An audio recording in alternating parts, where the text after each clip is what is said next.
Welcome to a Muzzled Chat. Hope everyone had a lovely weekend. Good Resurrection Day, Easter Sunday. Amen. I have Maggie here with me, a Lyme warrior. I'm really excited to dive into some of her story. And wow, she's a strong one. She's a fighter. I believe she can breathe a lot of light, awareness, sound the alarm on a bunch of things, but also provide a bunch of solutions.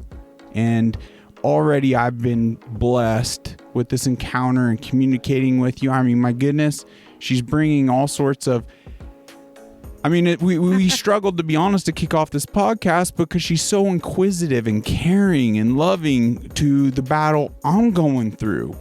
And we're already like brother and sister, and we just click. And she came bearing gifts. Show them what I got you. So she got me,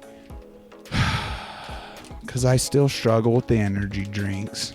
So she brought me these holistic coffee and, oh my gosh. Cocoa moringa. Coca. Yeah. Let's see here.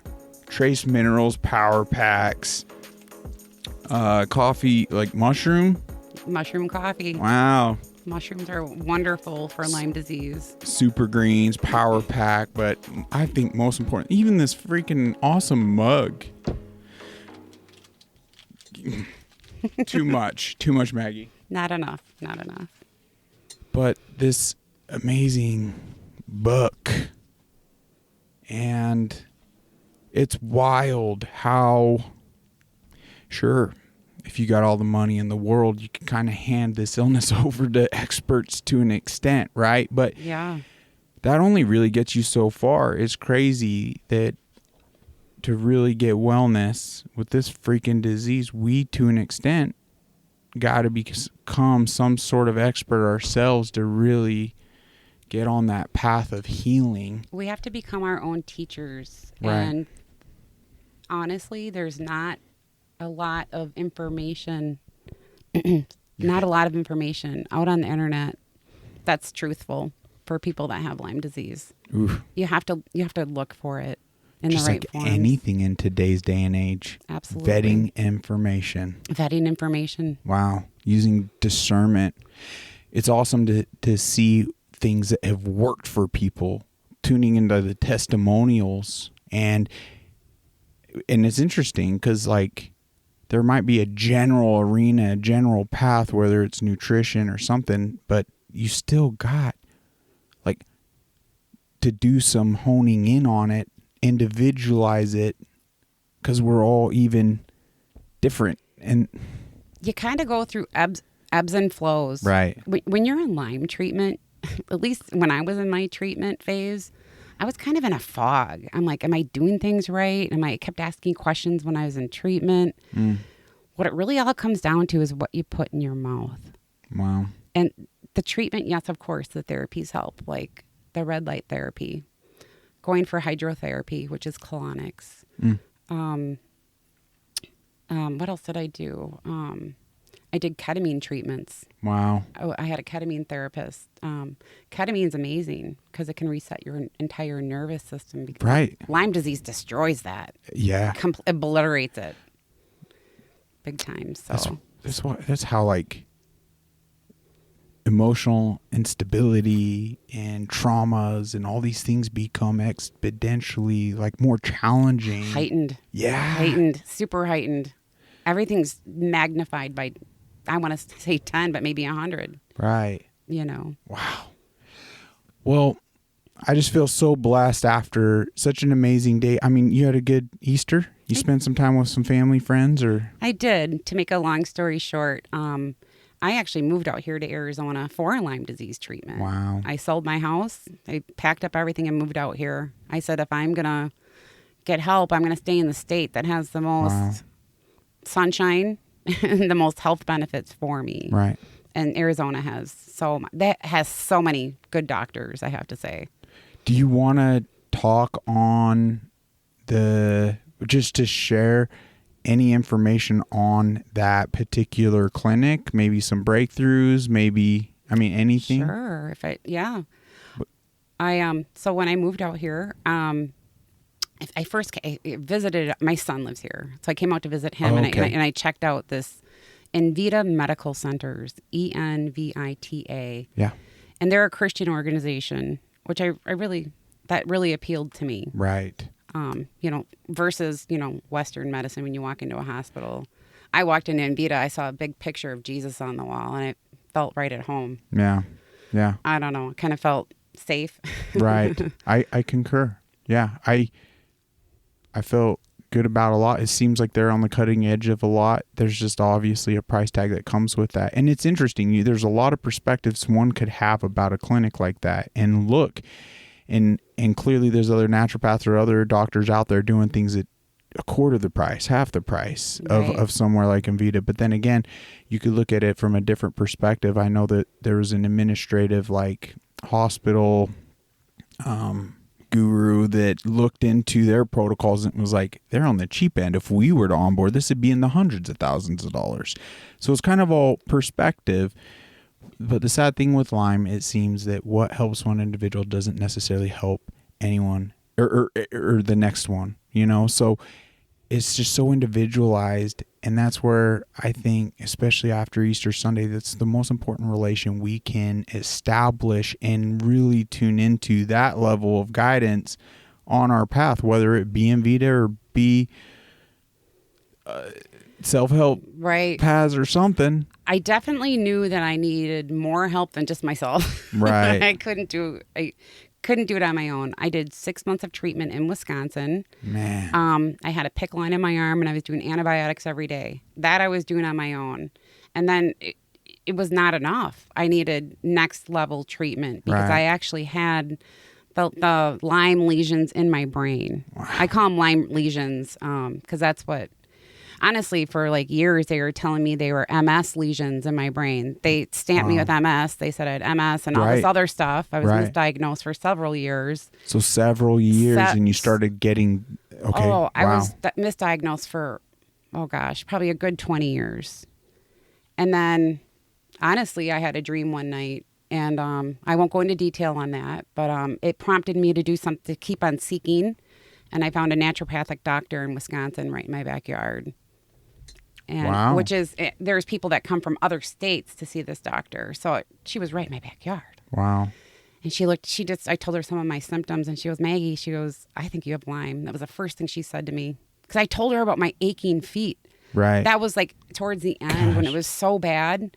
I couldn't even get out of bed in the middle of the night to go to the bathroom. Wow. I mean, I had a tiptoeing. I was tiptoeing, and it hurt so bad. I'd just sit down in the middle of the floor and just hold my feet. Crawl to the bathroom. They hurt so bad. I finally just couldn't handle it anymore. And that was the one symptom that threw me over the edge. Lack of sleep. I haven't slept in a long time. Wow. That's another one. But the feet was what did it for me. It impacts so many people differently, but generally similar, Yeah, I've had joint pain pretty much my whole life. Just dealt with it. Sinus infections. Wow. What about you? No sinus issues? Not too bad. No, not for me. But I've heard that quite common in the Lyme groups and everything. Yeah. Allergies are starting to ramp up more lately as I'm aging, it seems. Yeah. When it was the worst for me, I was falling neurologically. It got into my brain, like I said before. So I was starting to fall down steps. Oh, wow. I would be holding things. Vertigo. And they would fall right on my hands. Just losing motor function. My motor function. That's when I got really scared. And that's when they said I had MS, and they had me down this whole other path. That was in probably 2012. I was on this 9-year path of, MS, all this other fibromyalgia, chronic fatigue syndrome. Yes. POTS disease, lupus. They told me, oh my gosh. Did you ever get hit with the psychological? I got hit with psychological disorders. They said you were crazy? It was, getting there. Not I was crazy, but it's actually... It's coming back to me more and more as I'm diving through I've had a lot of psychological testing and things like that where like I graded always lower than like my class and so many different things, whether it be reading. I've never like had a problem. I've always had like I've always excelled in anything I've done. I've always tried. Yeah. I mean, I've had to Hands-on's I've different had to for me. overachieve because of like how I was feeling all the Right. time. If that makes any sense. Yeah. But I will tell you that this disease has affected my life. I had to retire at the age of 50. Wow. I just turned 58 the other day. You're looking great. So thank you. I don't like to tell my age, but like in this instance, I will, because I feel like I'm a winner. I'm Wow. a super winner. And I feel like I've never felt healthier. 8 years ago, I thought I was going to die. I worked for the VA. I'm a disabled veteran. I'm a military person. And I worked Thank you at for your service. You're very welcome. I worked at the VA as an IT person, and my doctors would see me in the hallway and they're like, Maggie, what is up with you? Like, I kept losing weight and more weight, and I was just a skeleton. And they finally said, you can't work here anymore. You need to retire. Wow. And I had to. I couldn't function anymore. I couldn't get out of bed in the morning. So your feet was kind of a precipice moment for you, and getting you into doctors started your journey as to what could be causing this. And that just ended up, probably like all of us, quite the circus, jumping through a lot of hoops. And then the psychological part of it, they sent me over to mental health at the VA. And they said I had post-traumatic stress disorder, which, a lot of us, have, from being in the military, mind you. And I'm not making light of PTSD by any means. And I had some things happen to me in the military, I will say. But for them to slap PTSD on me because they don't believe me about my Lyme, like, do you know what I mean? Like, when you have Lyme and nobody believes you, and you don't know that you have it, and you're desperately trying to figure out what's wrong with you, you need somebody in your corner. Right. I don't know. We become made out to be like the issue. There isn't. We're making it up. Like, we kind of use the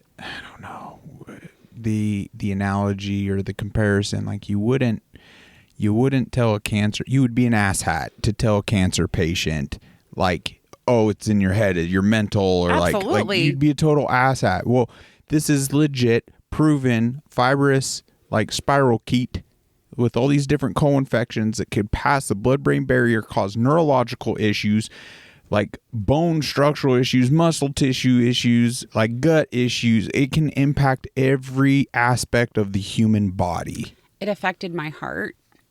Lyme got into my heart. Wow. They thought I had Lyme carditis at one point. Wow. At this point, it's under a watchful eye. They said nothing to worry about at this point. So praise the Lord. I'm so happy about that. Yes. But I do believe I've had this for quite some time, since I got out of the military. You know what I like, what you summed up there in our pre-chat a bit? I don't know why, I just had this moment of gratitude for this moment with you right here, right now. I'm grateful for my Lyme. I'm grateful for this challenge. Like, that's what life is for. So we could be here now and do whatever. We could trip up, but try our best to help others in need, because this is true epidemic levels. It is. We see the deterioration of health all around us, even from like the deemed healthy. And it's just, could it be Lyme? Could it be something else? But how important it is we acknowledge and recognize so we can up the resilience. It's a huge reason as to why the deteriorated state all around us, on so many levels. And it's up to us to be the checks and balance and shift the tide. Yes. And coming off Easter Sunday, it's just beautiful, because I love stepping back and looking at the big picture and the why we're here. And it's even more important than achieving like mortal wellness is getting that peace and that connection, right? And fulfilling that why. I was going to mention something. Yes. gosh, for people out there that really want to know like the ins and like more in depth of how Lyme disease affects not only you, but your family and your loved ones. Yes. Go on YouTube and look for a documentary called Under Our Skin. Yes. It's absolutely fabulous. It talks about where Lyme comes from in Lyme, Connecticut. Was that one we had to pay for? I think on one site it might have had a price tag, but then you could find it for free. It's free on YouTube. YouTube. I believe. Under Our Skin. That's a good one. It's a super good one. Super, super good. I think there's a part 1 and 2. Okay. But another thing with Lyme disease. Quiet epidemic. Under Our Skin. No, what was the other one? The silent epidemic? That's another really you're right. good one. That one became very informative too. Okay. Yeah, that one actually helped me connect the dots as to why Western medicine's testing is defective entirely. They removed 2 of the most important indicators. I know. Right.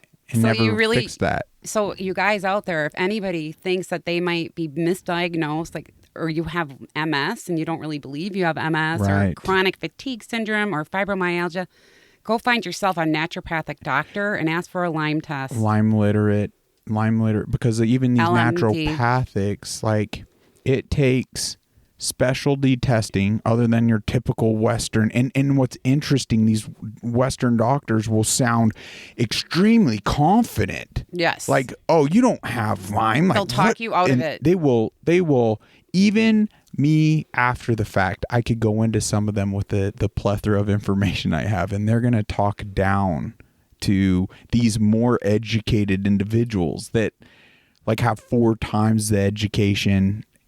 It's silly to make comparisons, but this Western medicine, more often than not, is though, and some of them are in it for the right reason, but it's like they have the know-it-all syndrome when these others are coming from a place of like humble meekness. Like, I'll never know. That's why it's practicing medicine to the day I die, right? Yeah. And there's just a contrast, like such a vast contrast between the two. You know what I will say? Yeah. I remember when I was being like diagnosed with all this stuff and I was just falling apart and I had a laundry list of like 18 things that were wrong with me. Yeah. And I was doing my own research at home, on my lap. Is just in 2016, 15, whatever. What's wrong with me? And I'm like, Lyme came up. So I asked my doctor about, no, you'd have a bullseye rash, all that kind of stuff. I didn't know I was late stage at that time. Like, I was just like reading about regular Lyme or, first stage Lyme. You know what I mean? So he was like, no, you don't fit the category for that at all. So just forget it. Get that out of your mind. Like, he talked me out of it completely. Interesting. But that was, Wow. I can see. So it's interesting because, like, how much easier our paths could have been if it all boils down to awareness. Because it's like, it's not like I want to go back in time necessarily and shake or seek the apologies now from the individuals that didn't get it and were kind of perpetuating the issues, right? Yeah, or magnifying them more so than getting to the root of them.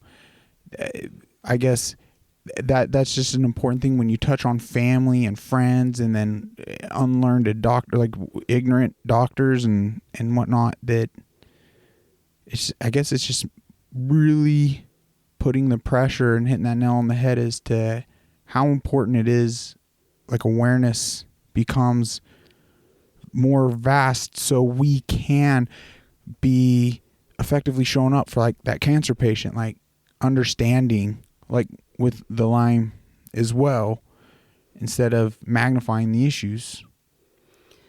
Can I bring something up Yeah. that I just thought about? This is kind of like, it's on the same subject, but it's Whatever just we kind of could do to drive a little these bit nails higher in. level. Oh, okay. I was in treatment with somebody, and I won't say his name. Okay. Super good friend of mine. He told me that when he got married, he didn't know he had Lyme disease. He got married, he started a family. Mm-hmm. His daughters have Lyme disease. Yeah. Lyme disease is sexually transmitted. Yeah. Wow. It is. Your child can be born with it. Yes. 100%. It doesn't matter if you're the female that has it or the male that has it. In this Wow. case, it was my friend who was the male. father that passed it on to his daughters. See, through wow. That weighs on my heart. I'm sorry, Because it's true. It's good to know. It We is can't good to be know. ignorant. Yeah. Up to this point, I've heard of that, but I've heard more of it being like more connected to the woman reproduction than the Right. man, and that makes sense to me. You know, with the womb and the Right. childbearing and You everything. never think the man. But I do see how nano. I mean, that means it's got to get into the male's reproduction and those little swimmers, everything, Gets into right? everything, yeah. That is insane. Yeah. So So you have a whole, yeah. and God's so good. Like, children clearly are in ways the most resilient creatures or time for like our span here. Like, they're just robust and really healthy. So it's not like a lot of the times it doesn't manifest like right away. So I mean, to me, this is true epidemic levels. I really believe we need to up the testing. We need to do everyone go in And kind get a of parasite. and get a Lyme. checked. Everybody should. Everyone should. That's what we need to get at. And it could blow. I think I hate to say this. it needs to happen. So a lot more people have Lyme disease than we know. 100%. I've read this. I can't quote where I read it from, but I've read it a million times. But like, people are walking around misdiagnosed with like autoimmune. Yes. People that have an autoimmune disease, more than, and don't quote me, guys, but like, get tested for Lyme, because autoimmune diseases are just kind of like generic terms. Like, It's not the root of the issue. There's not the over root. 300 illnesses directly immune related, correlated to Lyme disease. Yes. That's the actual root of the issue. Over 300. all the myalgias, like fibromyalgia, and I don't know all these terms, but the Yeah, me either. myalgias, like myalgia. I couldn't even regurgitate the ones they've identified in me. Right.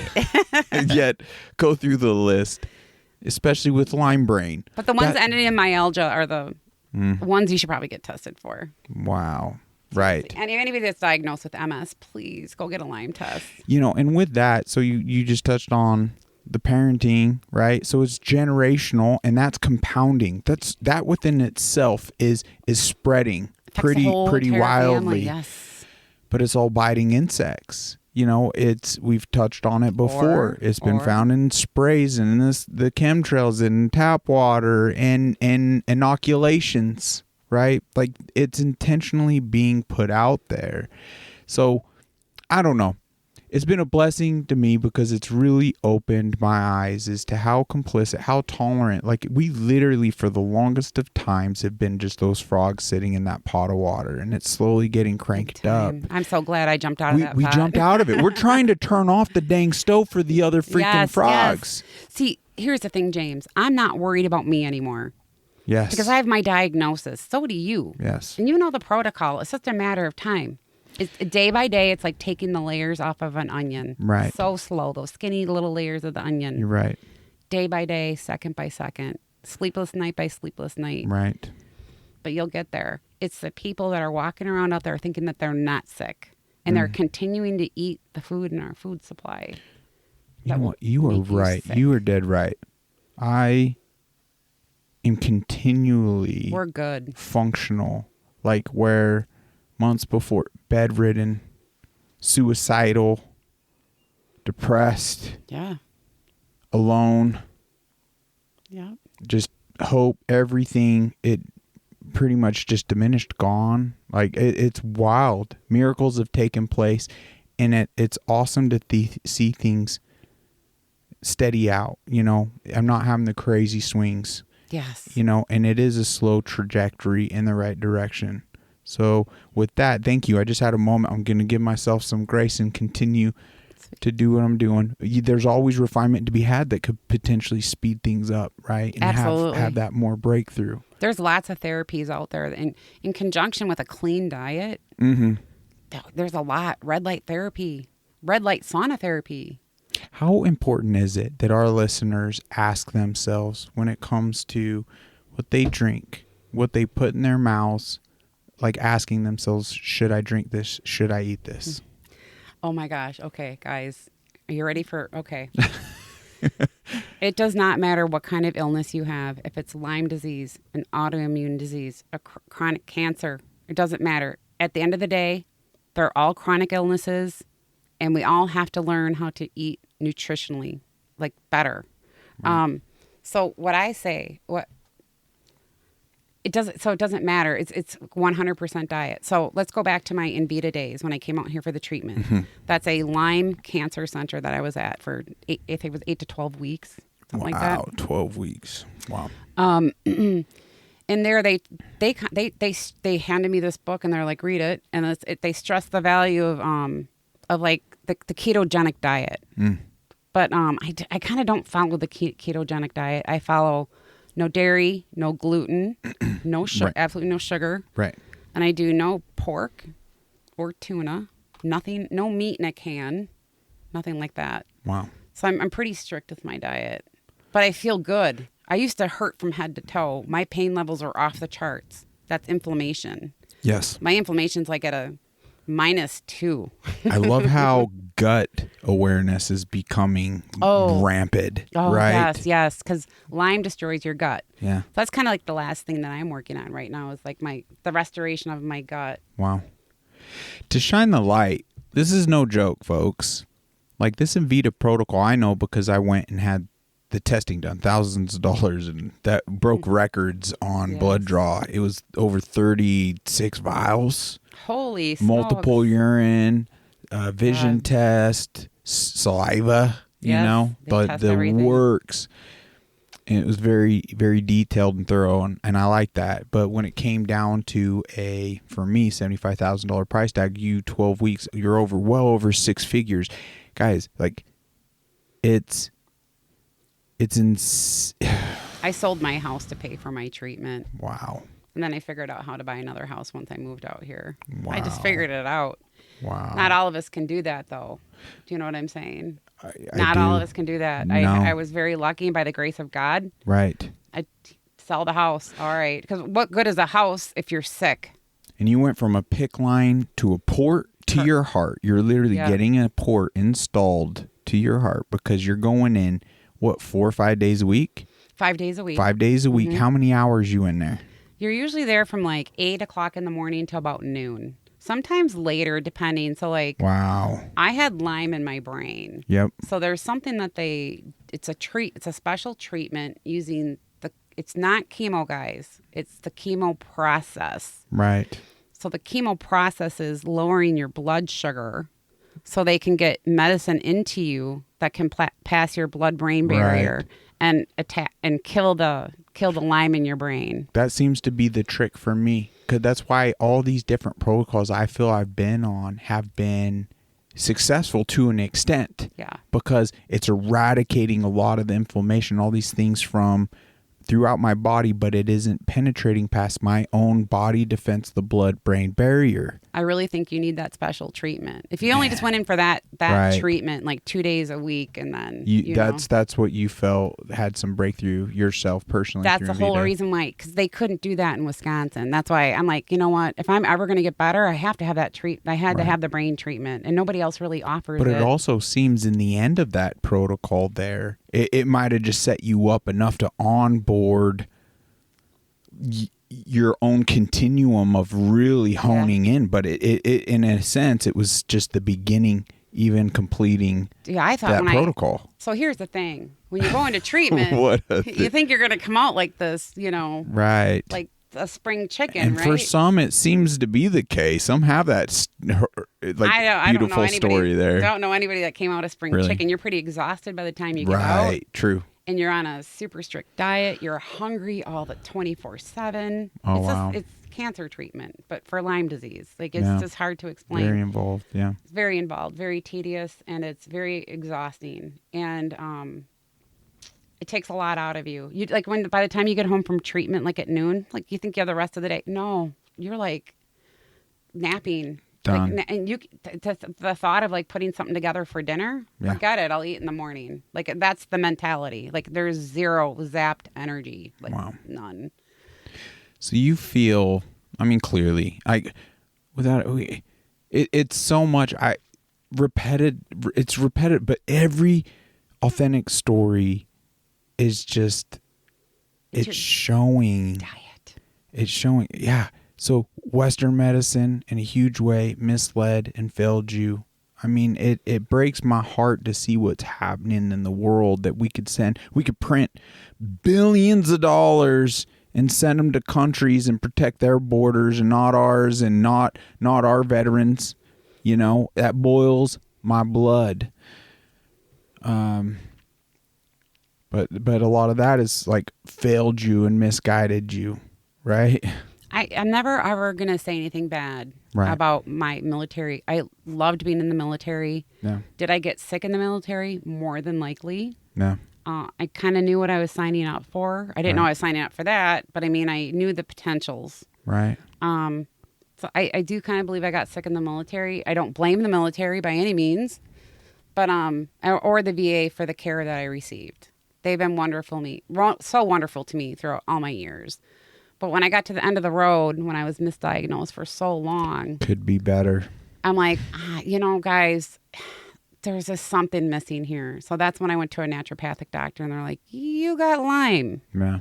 I'm like, I don't think I'm going to go back there. I'm going to stay here. Right. And that's what I did. And nothing against the VA. They're super wonderful.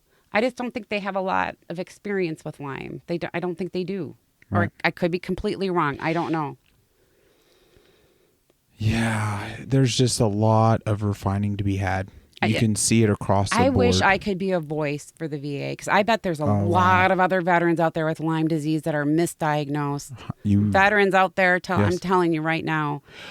Oh my gosh, the 22 a day. That's actually, I believe, a low number. I think it's that they said it's not even the accurate number. No, No. it's low. 22 veterans taking their life every day.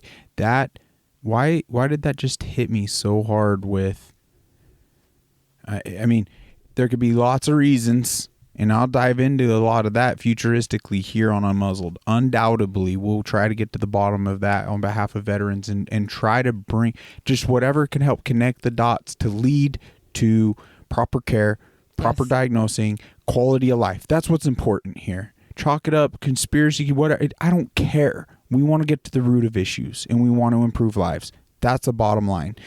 And clearly, there's been PTSD. But what's interesting, even with the PTSDs and things like that, it's like with Lyme, it becomes magnified and unmanageable. Correct. Where it's like, but like, so we know in like the civilian world, even minus like, yeah, those type of horrific experiences, like it becomes definitively somehow or another mentally, physically impacting enough where too many punch their own ticket.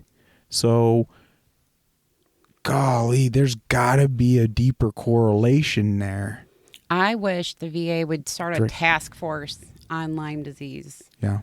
I do, because I don't like going back to all the autoimmune diseases that are out there. I think you could put those all in one basket and call them Lyme. Wow. I mean, that's just my opinion. Right. Perfect example, the house that I bought here, I came for the inspection. The inspector's there doing his thing. He starts chit-chatting with me. He's like, so what brings you here to Arizona? So I kind of told him I came out here for Lyme, whatever. He goes, yeah. He goes, my wife is really sick right now too. I'm like, oh, that's terrible. What's going on? She's got MS. She just got diagnosed. I'm like, well, what are her symptoms? And all the symptoms were everything that I had. Right. That I was in treatment at the time when buying the house. And he got her on the phone. He goes, honey, I want you to talk to somebody. And so her name was Jeanette. So I'm like, hi, Jeanette. My name's Maggie. And so we started talking. I know this sounds weird, but like, da-da-da-da. She goes, we exchanged phone numbers over the phone. We were texting back and forth for the next couple of days. She went into her doctor. She, sure enough, got tested for Lyme. It was Lyme, not MS. Maggie, you're an angel. But it was just as simple as just talking to people. Just I think that's sharing yourself. That's what I was even trying to get to the point, and I epically failed at earlier, where I wanted to touch on like pre-show point you made, that all this has been the training grounds for that right there. It's been the training grounds to be the strengthened soldier that you are and showing up on behalf of your comrades futuristically. I want to help as many people that have Lyme disease as I can. That is fulfilling our purpose. That's living a life full of meaning, love. Wow. I thought I was a lost cause. I honestly couldn't find pants small enough to fit me. Holy. I was a 00, and those were big on me. I was like so skinny. Wow. And it was just, it sucked the life out of me. It did. And I am a survivor of it. And I have to pinch myself sometimes that I made it. Yeah. And I'm not completely done by any means. Right. This is a lifelong journey. For as long as God has me on this earth, I have to continue to eat clean. Right. And I have friends and family that are like, oh, you can cheat. Just have this piece of cheesecake. I'm like, for me to eat a piece of cheesecake is like eating a pound of pain. It's eating like, I'll have inflammation all night long if I eat. You know what I'm saying? Yes. Sugar feeds inflammation. Right. Gluten, dairy, and sugar feeds the beast. Yes. So if you have Lyme and you eat any of that stuff, they are partying inside of you. Right. I mean, like having a good time. Way to acknowledge it and see it and be able to voice it. Like, oh my gosh. So you've obviously been through the ringer and you're touching on something there. So, and it kind of boils back to, you've already covered it, where solely the most important thing we could really focus on once again is eating. I mean, it's really sad.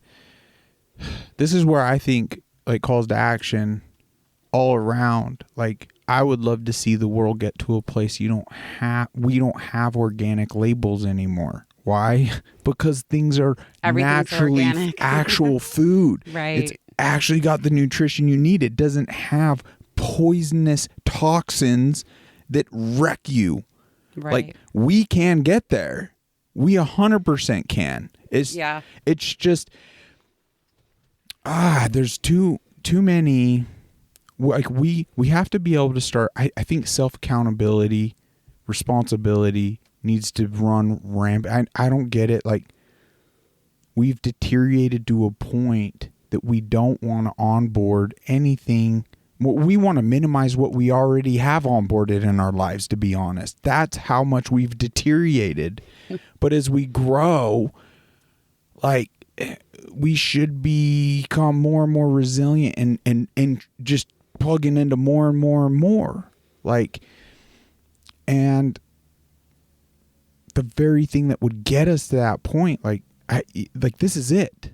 This is what we got to really hone in on collectively. How do you think we can help other Lyme people out in the community? Like, do you think just talking like this right here, or like, should we continue doing these, do you think? And like, I'd like to have you on multiple times. Let's try to hone in on what is most efficient to show up and help the community, help the narrative, help even the healthy. Yeah. Like, well, okay, so let's help the healthy right now. Okay. I'm gonna tell people some hacks, like what I do to keep for clean living. Okay. So, a lot of our bottled water is not good. Right. It's not, guys. Get reverse osmosis, or get I think it's called a Kensington or a Kennington.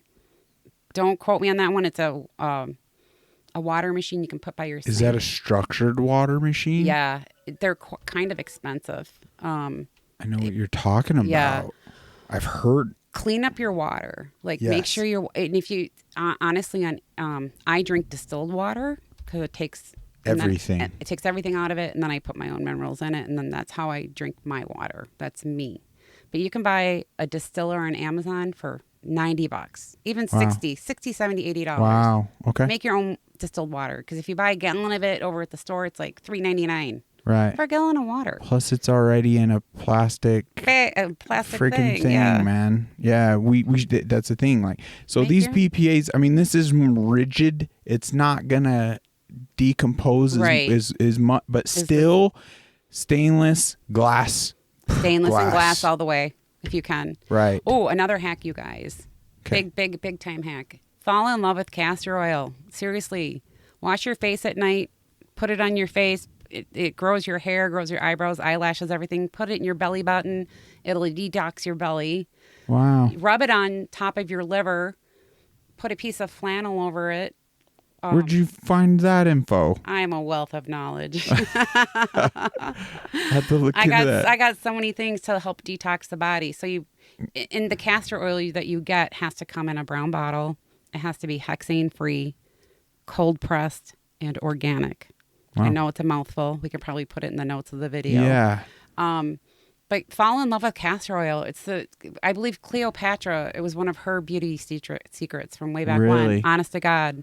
Well, you'll have to load me with a whole bunch of links. I will. And we'll start sharing information. We This is will. just the beginning. For sure. Like, there's a lot. Start detoxing, though, with the castor oil. Don't drink it, guys. Only No. topically. Right. But if you want to get rid of those wrinkles and the puffy, whatever, just start putting it on your face at night. Put it in your belly button a little bit. Work yourself up to it in your belly button because you're going to, like, feel fluish or, like, detoxy. Like, Wow. you know what I mean? Yeah. You're going to feel it working. Hmm. So, that's normal. But that's just starting to get your body moving for detoxing. And then I found a meat source. Okay. Meat from Texas, 100% grass-fed beef and chicken. Deliver? I think they can. No, not delivery. It's right down the street from me. Oh. Right down on Arizona Avenue. I'm not Agridine. going to just say get meat source. Get meat source. You Yes. can put that in the link. Yep. 'Kay. Find yourself quality meat. Yes. I'm not going to say anything bad about grocery stores or big box stores, but I will. I don't buy my meat from there anymore because I know what they do to their meat. Right. So I only We eat grass-fed. videos and brought receipts and evidence on a lot of that. Mm-hmm. If anyone. But I don't like to talk bad, about, I don't want to do that. Well, it's clear that Lucifer's real. It's clear that his minions, Satan's playground. and these dang globalists are actually threatened by this information age. In a huge way, they're losing the microphone and losing control. They don't like what we're learning. So it's intentional. And that's one of the harder ones to prove, intent. It becomes easy to, wow, why is this, like, this food is poisonous and not nutritionist? Like, why, and then you start asking the why. Intent's hard, but it becomes very clear. They've said things out loud. It's all intentional, and it's deteriorate. It is all control. Put people in a smaller box so we don't pose a threat. They can essentially rule and have us, just enough of us to fulfill whatever it is they need, and it's sad. My heart even goes out to them globalists, Oh, mine doesn't. But I know. Well, mine doesn't. Well, the reality of it is, though, we're all visiting here, them included, right? And when that's why the Bible's so important. I love this gentleman.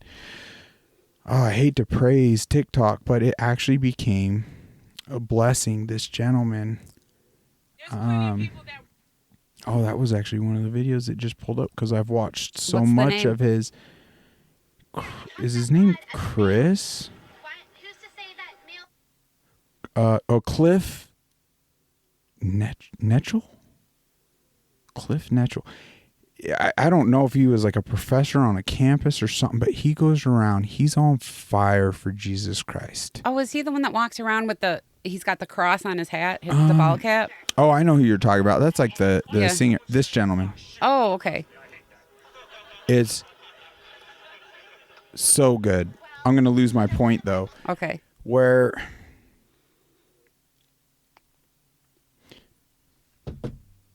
he's just gifted. He's connected. He's tapped into the love of God to such a degree.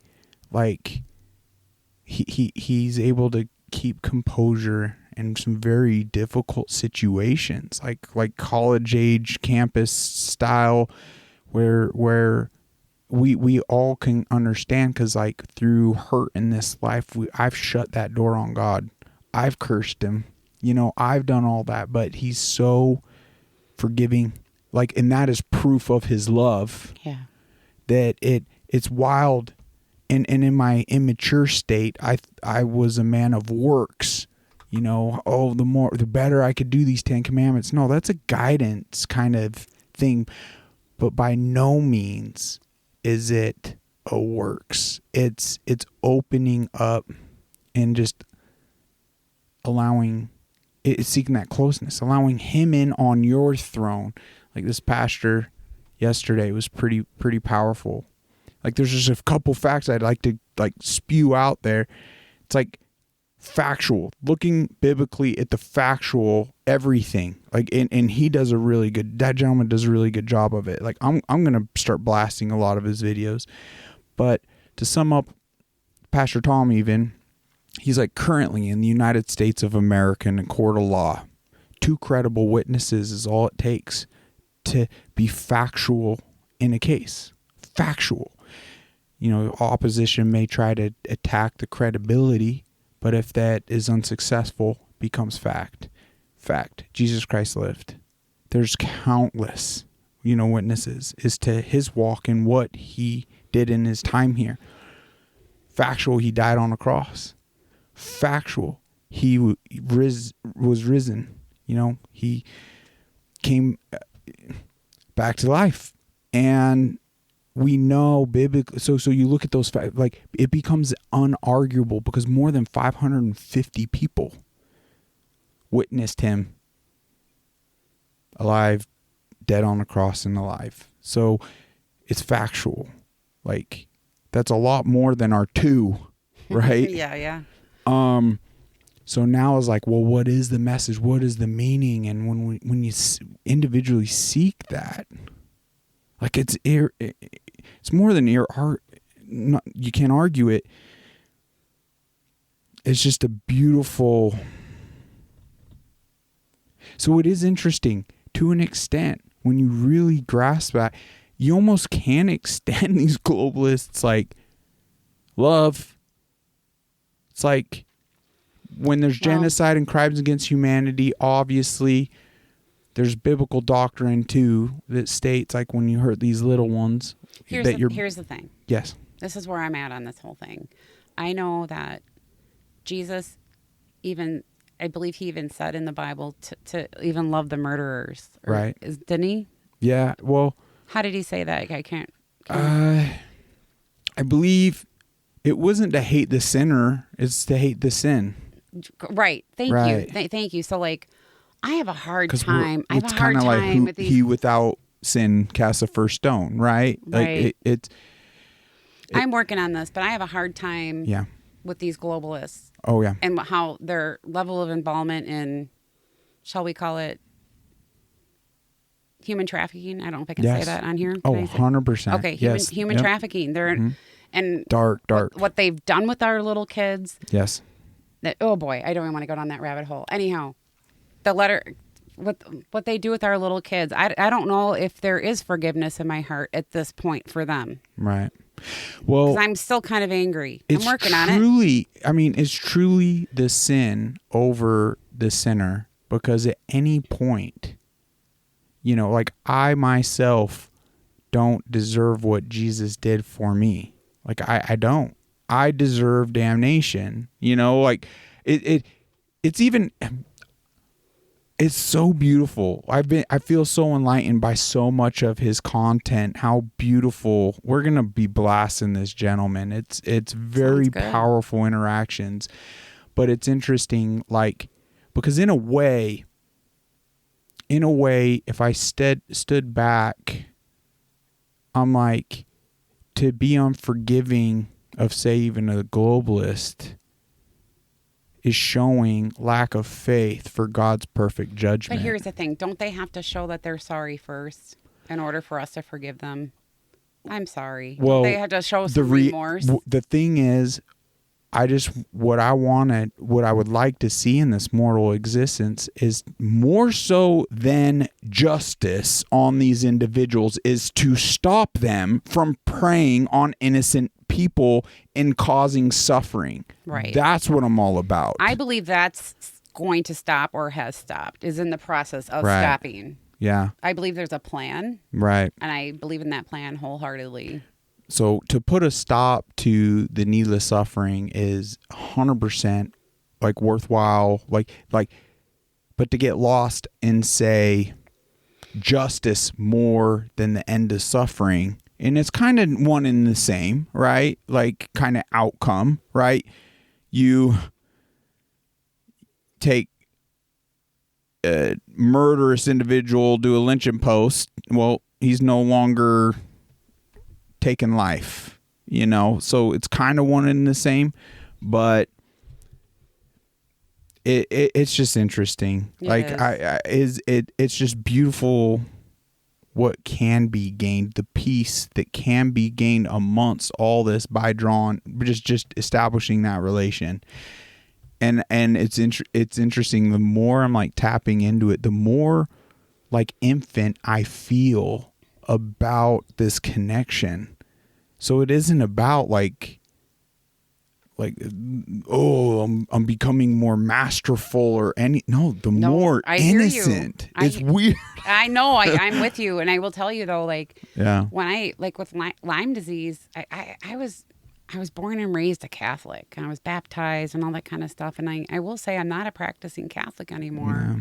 I have my own relationship with God. When I was a Catholic, or when That's I was what it in is. that, I didn't really have I did have a relationship with God, but it was different. Relationship over religion. Correct. I have relationship over religion now, and I gotta say that he's my guiding force. Wow. And I will tell you, he's the one that has healed me.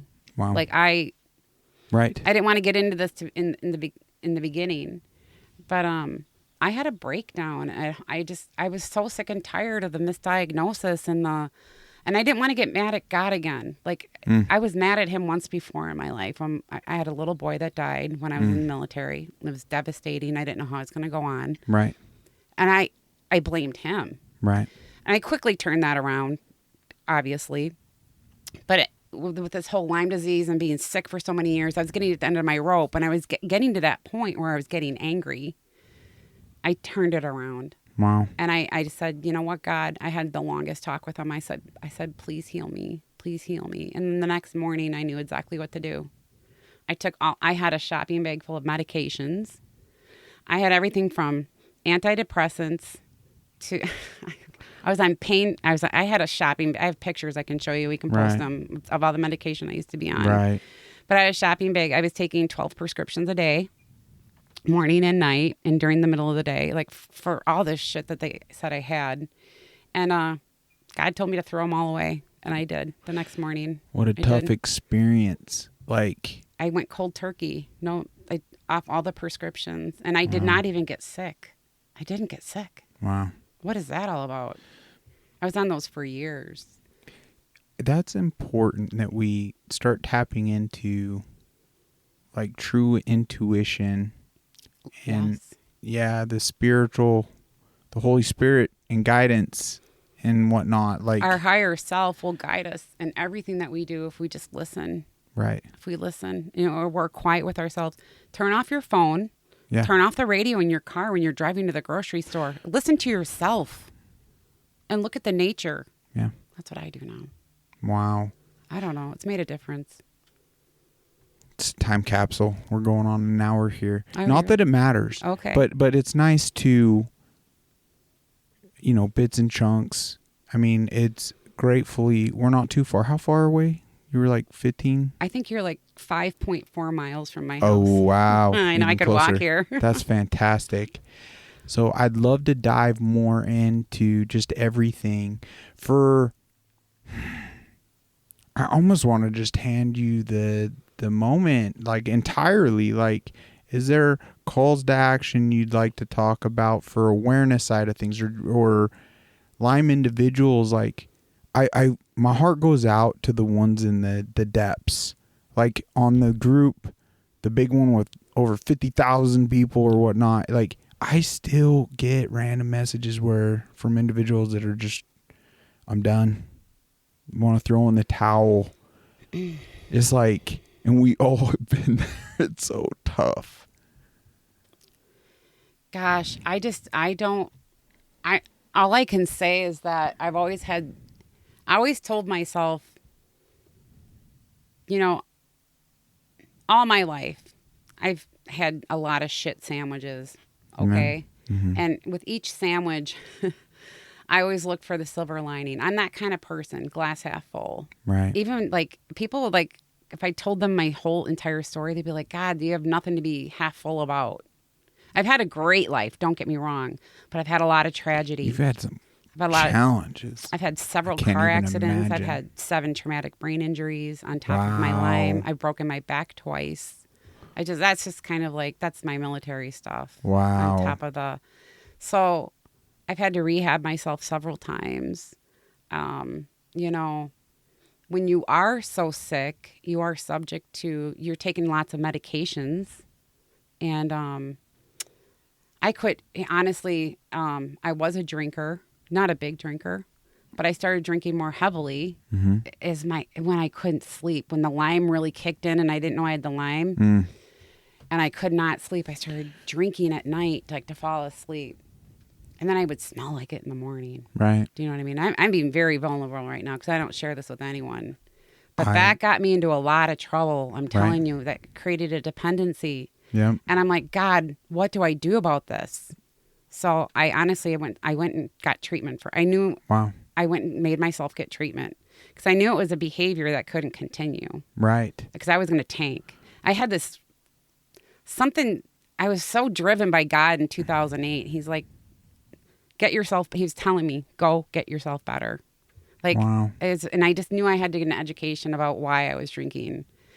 And that started my whole journey and I didn't get my diagnosis for Lyme until 21. Our roads are similar. They're different entire paths. I think a lot of people with Lyme turn to drinking. Yeah. Or pot.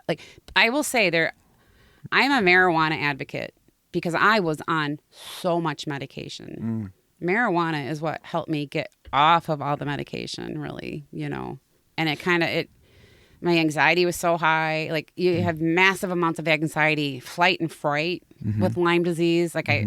Sometimes it's hard to drive down the highway because you think that the car is right in front of you and it's really not. That distance thing. Yeah. Was that for a moment in time or is it still kind of to this day? It used to be ebbs and flows. Right. On and off. Now it's kind of, I'm better.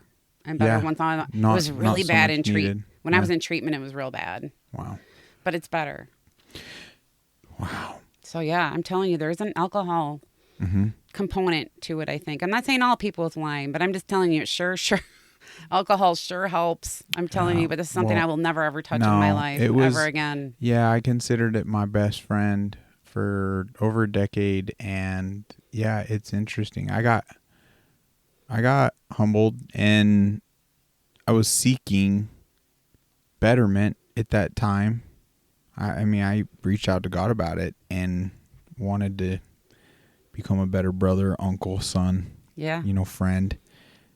Told God panzily to take it easy on me this time. Right? And he did, though. He did. Did he? But I'm a stubborn ass, and it took another hospitalization. I had trauma, but in hindsight, it took nothing less. That is just enough to transition. And that was 2017. Sweet. And sober since. Do you struggle at all? With alcohol? Yeah. Zero. Me neither. Amen. It's with the AA groups, all their sayings. Now, sometimes it's overused. Sometimes it's empty, but sometimes it's genuinely meant. The grateful alcoholic in a huge way. I'm grateful in the sense through my alcoholism and then that sobriety journey, like I realized there were deeper rooted character issues like I had that were just manifesting through the alcohol. I was using all those sayings and what's crazy, it was all to my detriment. You know, I was using alcohol as a freaking crutch, and I don't need a crutch in life. I'm perfectly capable walking without it. Why waste money on it and time? Love that. I love that so much. Right.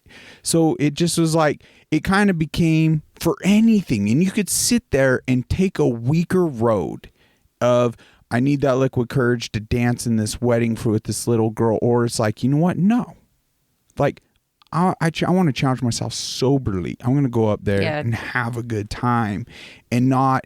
And so it's like a real huge leap of like self-mastery and really being in tune and overcoming your own demons and really coming into yourself, because any of those substances, even marijuana, I can see can keep people from becoming their true self. However, absolutely, it can also, certain ones with certain intent involved, not party phase, but certain intent.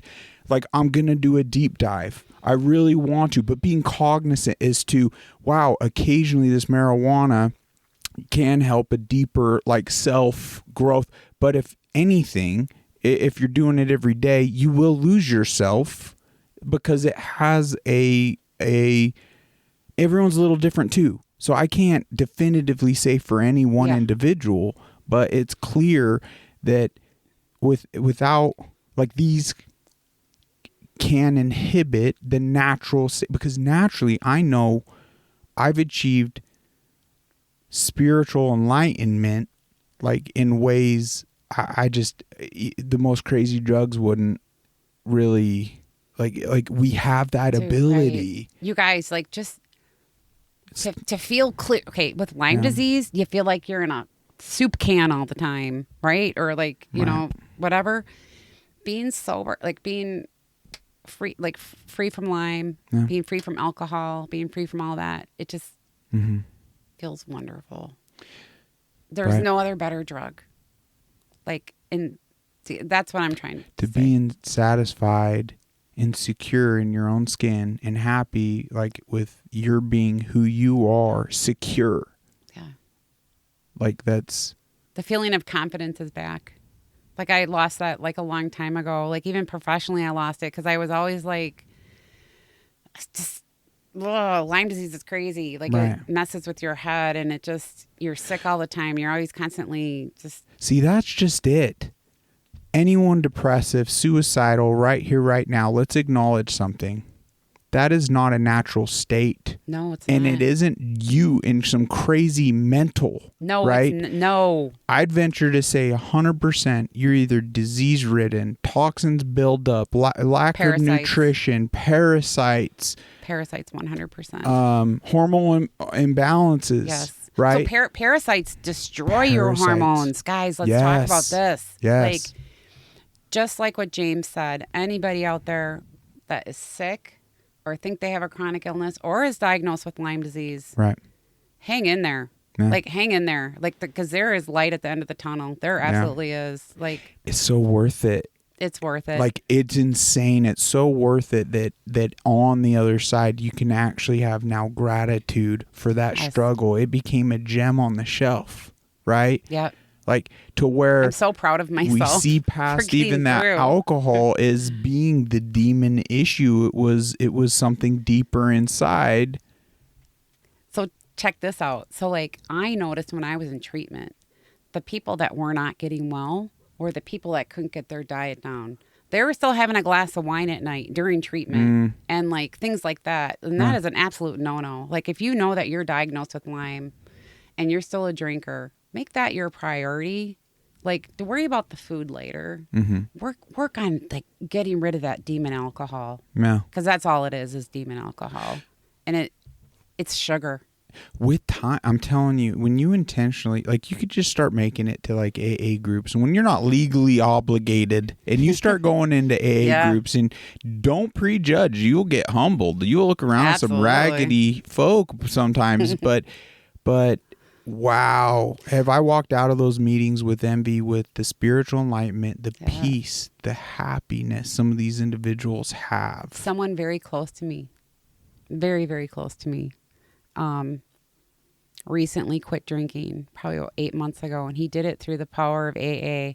And he was the one that said, oh, that shit's not for me. Right. He was too proud. Like his ego was on both shoulders, you know? Right. He's like, I'm just going to do it on my, he could never, failed. Could never do it.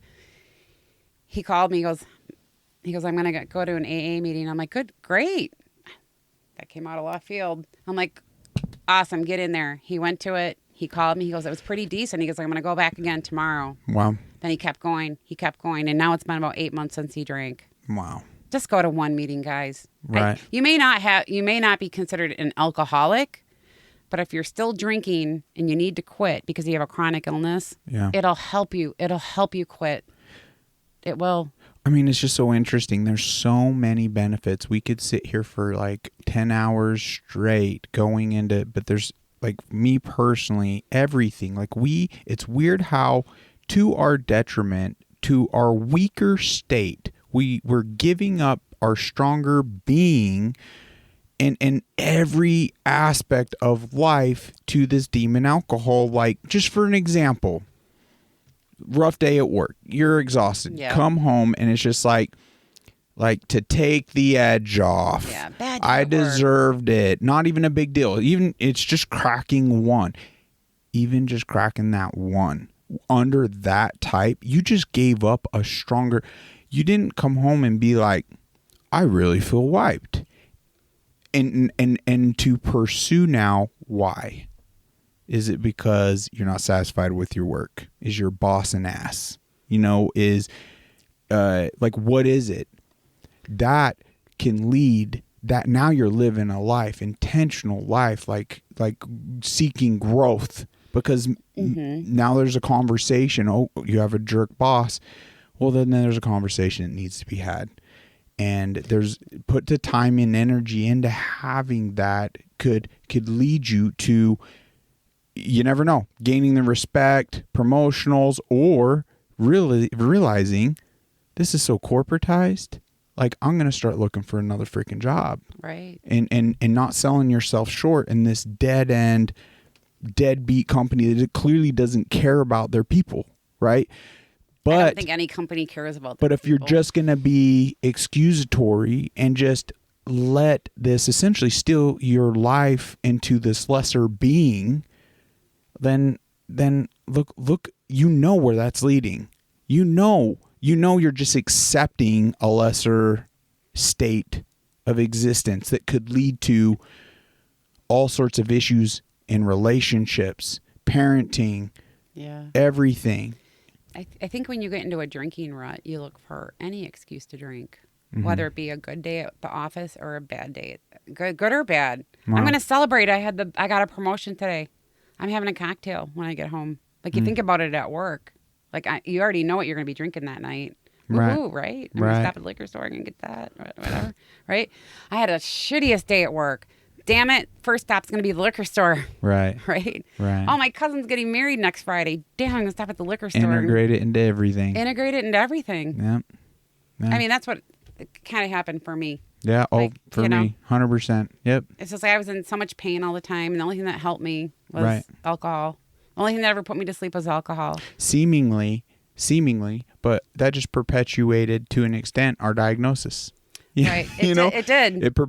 It just drug out, our breakthrough. So it's by the grace of God. It had to happen. We've gotten out of the woods by the grace of God, because so many are still in it. Yes. And some people happen to get out of the woods quickly. They didn't get that. They might have went pretty deep, but they got out really quick at a young age. Like Resta Fresa, that would have been ideal. However, no, I'm grateful that I got out regardless, because some just get deep enough and it's their whole life. I got out 16 years ago. Wow. I look at that, I'm like, wow, it seems like it was yesterday. We should start a support group. Right. We should, a local support group. Lyme? Yeah. Lyme? Yeah. There's actually one happening. I don't know. they're getting all sorts of crazy funders and stuff too, but it's exciting. I think it's happening here in Scottsdale, but yeah, we could do our own. we could do one. Yeah. Doesn't have to be elaborate. Just I love this interaction. I knew pre-show, even when I talked to you on the phone, there's just so many things we could dive into. And I really have I feel like I have a lot of knowledge to offer to help people get better. Like food, I read so much. And like that book I gave you, that William Anthony, he's a great author on self-healing tips on how to detox your brain from heavy metals, things like that. He puts recipes in the back, food that will actually detox your body and your brain. It's wonderful. Brain Saver, answers to brain inflammation, mental health, OCD, brain fog, neurological symptoms, addictive, anxiety, depression, heavy metals, Epstein-Barr virus, seizure, Lyme, ADHD, Alzheimer's. That's all Lyme symptoms. Every single one of those. Eating disorder, 100%. All of them. Wow. Like all of those hit a Lyme patient at some point or another in their Lyme journey. Right. Well, you're not alone, folks. As you could see, there's a lot of folk out there that are having the breakthroughs, getting through it, getting quality of life back, living selflessly even. I even work out now. Oh, you nice. guys, it's for me, that's like running the Boston Marathon. I tell people this all the time. Like when I hit 10 Pilates classes straight in a row, I came home and I was so excited. And they're like, what are you so excited for? I'm like, you don't understand. Like I did 10 Pilates classes, 10 days in a row. That's like running the Boston Marathon 10 times for a Lyme patient.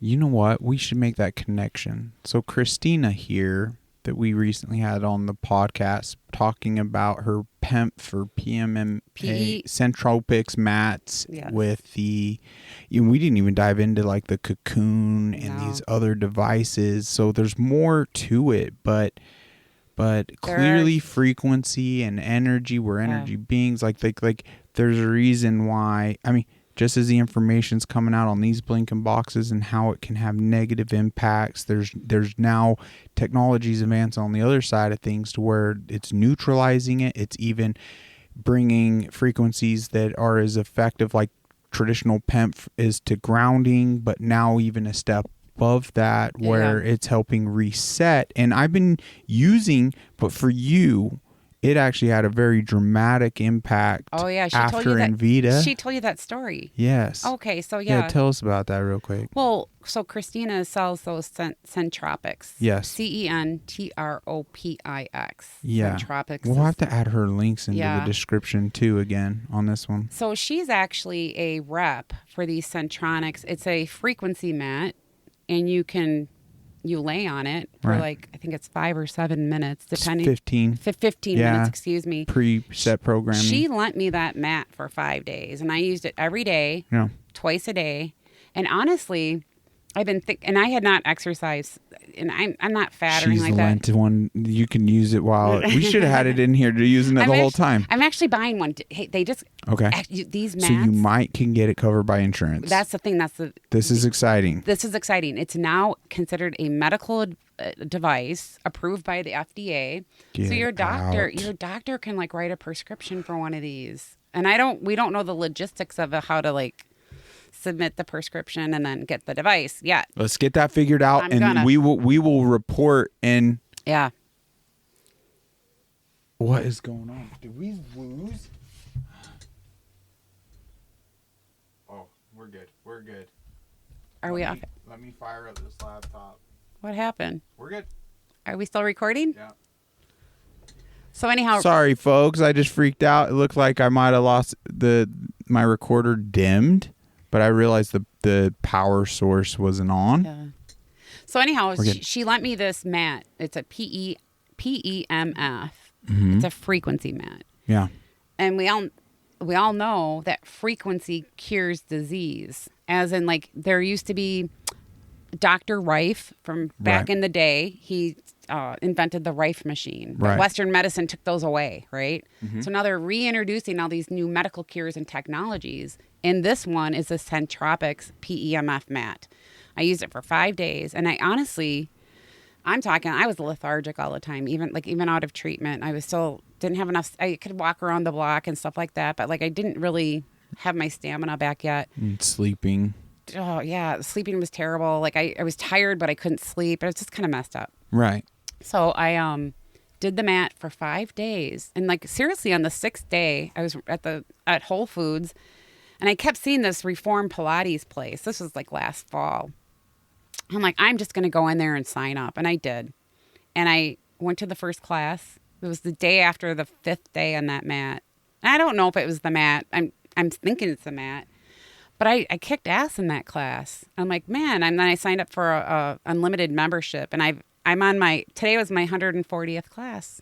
I've gone consecutively. I've only missed like 3 times. Wow. One was Christmas Day, and then 2 other times I couldn't make it because of like doctor's appointments. Wow. But I go 7 days a week. It's a big thing. It's huge for me. There's something to it then. I mean, well, there's a lot of people that are attributing some pretty big breakthroughs, right? Yes. I feel like I'm pretty well afflicted, so I'm kind of a bad testimonial, but you know, it's probably going to be, I'm a longer case, right? So we'll see with time, but there's something too. I've noticed a pain in my arm that was only progressing, that through some massaging that my buddy has like this special ball that helps break up tissue. Yeah. And I was using the snot out. It was excruciatingly like painful. But did that a couple times, and then I've been using that mat, and it's completely turned around. And this was like 6 months worsening. So it wasn't like just this quick little. It was getting bad, like substantially. It was impacting working out and even daily, like holding a device for a minute to like it wouldn't stretch back out. I'll be honest. I didn't want. There's something to it. I didn't want to believe in the mat. I'm like, this is not. I'm going to prove her wrong. Okay. Do you know what I mean? Yeah, kind of yeah. like But in the back of my head. Don't tell her I said that. No. I'm just kidding. She'll hear it herself She'll hear when we it. get this. Yeah. But I kind of like, there's no way. I just kind of, I'll see it when I believe it, or you know what I mean. Right. And honestly, I'm on my 140th Pilates class. I attribute it to that. I don't know. Wow. I'm not trying to sell this thing by any means. I'm Right. not. But if you guys are interested in it, honestly, like, I get a prescription for it from your doctor, and but we'll find all that out for you. Let's see what we could. Let's see what we could get together. Well, there's lots of hacks, lots more details to dive into. Like I feel this is a pretty good icebreaker. Yeah, definitely. Thank you so much for having me, Maggie. Thank you.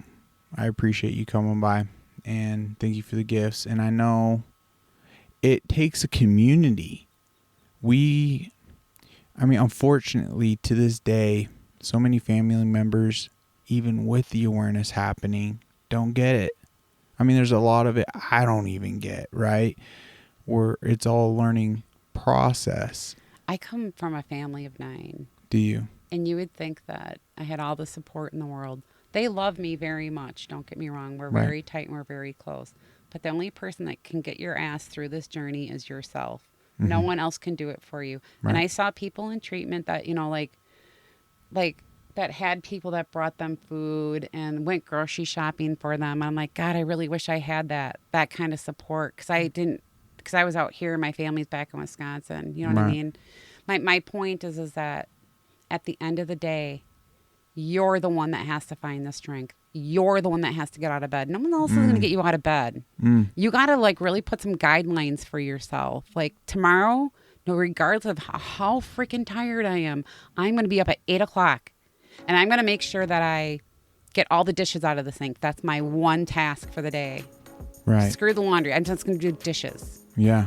And I'm going to get out of bed at a certain time, because otherwise, I know what it was like. It was like I stayed in bed for 23 hours at a time. Right. It's so hard. It's because you're so sick. You're so tired. There's nothing normal about that. I days would turn into weeks, would turn into months. You're just giving me flashbacks. bedridden. Like, and it's hard to even recall because I was in such a fog. Yeah. I was driving to work like that. I was driving to work. I remember being at work, and I was like my boss, I'm like, I don't know what's wrong with me. I thought I had narcolepsy. Like, it was so bad. It was like I couldn't stay awake. So I drive home. I was like going off the side of the road so many times. It was like, it was bad. That gives me a flashback. There were times nearing my diagnosis when I was still building. I'd show up and I'm just like, I can't even get out of the truck. I can't. And I would recline it back. 4 hours would go by. Like 4 hours I'd just be reclined like. Yeah, I like to lift my leg over a curb. Wow. I would like literally have to lift my leg sometimes. Like no, like those are like the old days. Right. When things were super bad. And I felt like people at work thought I was faking it. Like, you know what I mean? I don't know. I don't care. I don't care about those things, but. That's where it's almost like for the alcoholic, AA becomes such a powerful, because it's like their family, that even if they are alcoholics, if they're not pursuing like beating and championing, you know, taking things into their own control, they're not going to get it. But people in that group will. It's similar with the Lyme. It would be ideal if we could grasp kind of like, why does it take right now someone to be afflicted with Lyme to even begin this journey of understanding? Like, why is that? You know, because the more we can onboard that awareness across the board, like, we will see breakthroughs and more solutions and clearer paths for people to really come see their way out of this. But for those in the midst, like, so often, and I love my family dearly, but so often I kept resorting, and to this day, because I still am like, where are the finances going to come from or whatever, and if they can't get behind me type of thing, like what am I going to do? I might still very well have to sell this house. I don't that I'm not even living out of, like, to make ends meet. Been there, done that. Like, seriously, like, Yeah. been there. We'll see. It, you know.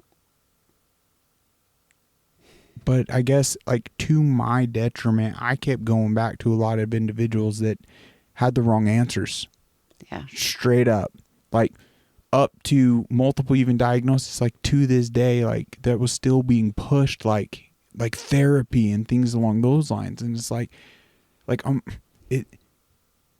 I can see in a slight way how that could be momentarily beneficial to an extent, but that's money. That money could be better spent in the actual freaking disease within me. Yes, I agree with you 100%. Right. I do. Like, there are some things that I got put into that I didn't think that benefited my Lyme at all. It just cost me a lot of money out of pocket. Is that what you're trying to say? Yeah. Well, you know what I think? I'm beating around the bush. A lot of the people around us take a weaker road. They take a weaker road versus putting in the time and actually understanding what that would actually mean.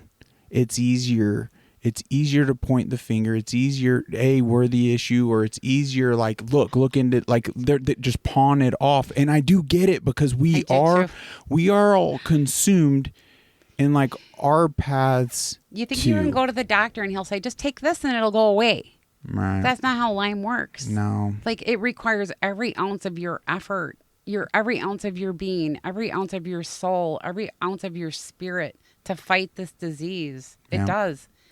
It takes 100% of you. Yeah. And if you don't have the support, it's going to take even more. Intestinal fortitude. Like, you got to find it somewhere if you don't have support. Right.